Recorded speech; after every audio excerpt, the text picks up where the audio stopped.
Many friends who have set up water fertilizer liquefaction systems at their bases often complain, "My pipes are clogged, my elbows are clogged." But the core issue is that they didn't install a filtration system at the main hub.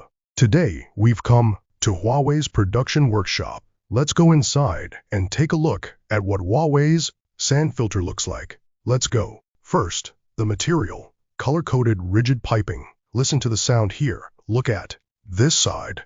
The thickness just now was 4 millimeters, meeting the national standard Q325. It withstands all kinds of wind, sun, rain, and physical impacts. This big guy here is our spray coating workshop. The surface of the sand filter is fully electrostatic coated, corrosion resistant, and aging resistant.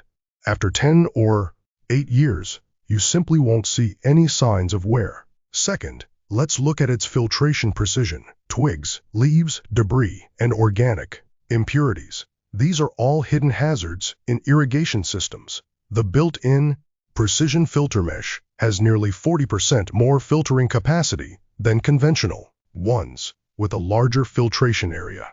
This way, the elbows downstream are less likely to clog. Third, automatic backwashing is the real black technology. Many filters, when clogged, either stop discharging water or require someone to haul wrenches and disassemble them for cleaning.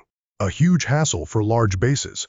This smart device can automatically sense the clogging status and run backwashing cycles on its own, achieving non-stop operation with no manual intervention.